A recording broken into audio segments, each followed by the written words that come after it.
एक लड़का जो कैंसर से पीड़ित था, उसने अपना पूरा जीवन घर के अंदर ही गुजारा था, जिसकी देखभाल उसकी माँ करती थी। एक दिन वह बाहर जाना चाहता था। उसकी माँ हिचकिचा रही थी, लेकिन अनिच्छा से मान गई। वह हमेशा घर पर रहने के कारण और ज्यादा बीमार महसूस करता था और वह यह जानती थी। माँ ने उसे सड़क पर टहलने के लिए जाने दिया। लड़का बहुत सारे स्टोर के पास से गुजरा और एक विशेष दुकान पर आया जो सीडी बेचती थी। वह उस दुकान के अंदर चला गया। उसने वहां अपने जीवन में अब तक देखी सबसे सुंदर लड़की को देखा और उसे तुरंत महसूस हो गया कि वह उससे प्यार करता है।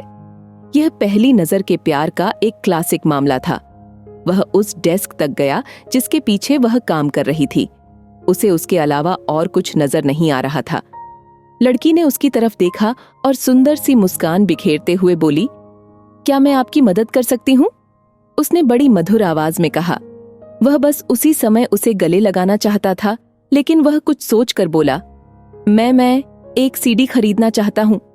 उसने एक रैंडम सीडी उठाई और लड़की को भुगतान किया। क्या आप इसे रैप करवाना चाहेंगे? लड़की ने उससे एक बार फिर सबसे प्यारी मुस्कान बिखेरते हुए पूछा। उसने सिर हिलाया और वह अपनी जरूरत का सामान लेने चली गई। वह वापस आई, सीडी लपेटी और वह लेकर चला गया। अगले दिन लड़का वापस गया और एक और सीडी खरीदी, उसे हमेशा की तरह लपेटा। वह वास्तव में उससे पूछना चाहता था, लेकिन उसमें हिम्मत नहीं थी। लड़के ने अगले कुछ हफ्तों तक यही क्रियाएं दोहराई। उसने हर सीडी को अपनी अलमारी में रख लिया। माँ को इस बारे में पता चला तो माँ ने उसे बस लड़की को बाहर खाना खाने ले जाने के लिए पूछने के लिए कहा। इसलिए अगले दिन जब वह सीडी खरीदने गया, जबकि लड़की रैपिंग पेपर लेने गई, उसने अपना नंबर उस नोट पर लिखा जिससे भुगतान करना चाहता था। वो नोट उसे देकर और बाएं बोलकर वह वहां से चला गया। कुछ दिनों बाद फोन की घंटी बजती है। लड़के की माँ ने उठाया। फोन पर वही लड़की थी। वह लड़के से बात करना चाहती थी। माँ ने रोते हुए लड़की को बताया कि पिछले हफ्ते उसका निधन हो गया। बाद में माँ अपने बेटे को याद करना चाहती थी, इसलिए उसने उसके कमरे में जाकर उसकी अलमारी खोली।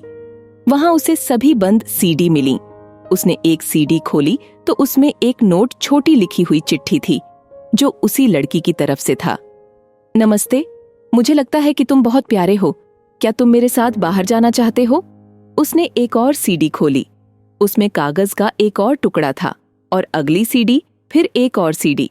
सब में भी यही बात थी। दोस्तों, जिंदगी बड़ी धोखेबाज है, इसलिए अपने अंदर के जज्बात कभी मत दबाइए। जब भी मौका मिले, अपने चाहने वालों को अपने दिल की बात खोलकर बताइए।